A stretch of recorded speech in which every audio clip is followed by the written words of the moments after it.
The fight is not over. Congressman Khanna talks about how progressives in Congress need your help to make sure that Joe Biden has a progressive cabinet. Check it out. Leave your comments, ding the bell, share it with your friends, and subscribe to our channel. Khanna is with us. He is the vice chair of the Congressional Progressive Caucus. He represents the 17th District of California, the Silicon Valley area in the U.S. House of Representatives. His website is Khanna, KHANNA.com, .house.gov. And his Twitter handle is Khanna, and he will be with us for the hour, taking your calls at 202-808-9925. Congressman Khanna, welcome back. Great to have you with us. I'm wondering what's at the top of your mind today. Well, Tom, great to be with you. And Trita Parsi is terrific. We've worked with him extensively on foreign policy issues, so your guests are in for a treat with him.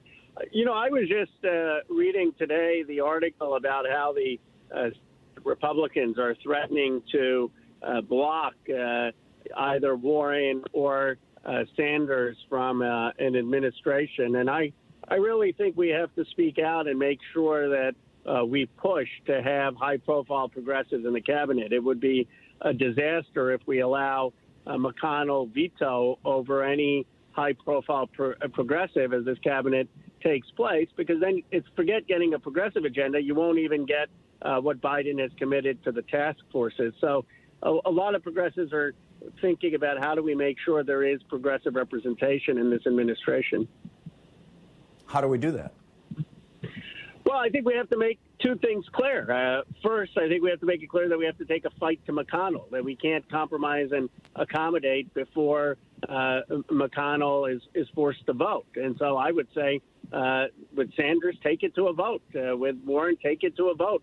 Force these people on the record to be breaking on all norms and rejecting qualified individuals and their colleagues. And same thing with our policies. Force McConnell to vote down a $15 minimum wage. Force him to vote down expansion of Medicare. Force him to vote down policies of higher infrastructure.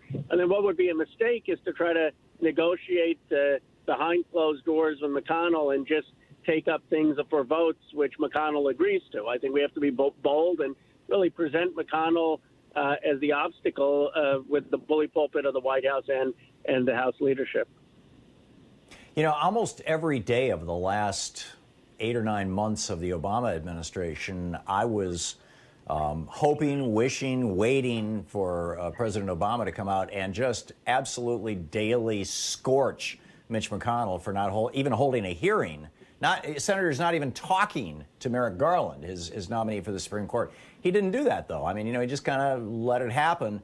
There were some protestations. I mean, I shouldn't, you know, make it sound like he was totally passive, but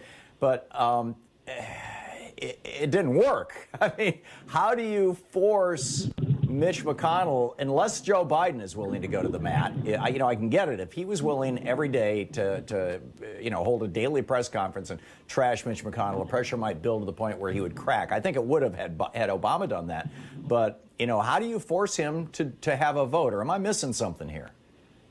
Well, I think you're exactly right. I think we need to have a daily press conference by President Biden and our House leadership, and we've got to take the fight to McConnell. You know, the Republicans are experts at villainizing people, and Democrats, we don't like to point out that there are actually villains in the story, that there are forces and people who are standing in the way of the progress of millions of Americans. And I just think if we do not take the fight to McConnell on principled issues, then you're going to get an incrementalist policy. So people often ask me, they say, well, Ro, the Senate, it may be in Republican hands, and obviously we got to fight for Georgia, but if we don't win the 2 seats and we only win 1, what can you expect? I think there's a big difference between a administration and a Congress that fights with everything we have for progressive principles and build support, and then if McConnell continues to resist, we've given it everything we had. That's, I think, very different than a concession and accommodation before we even wage the fight.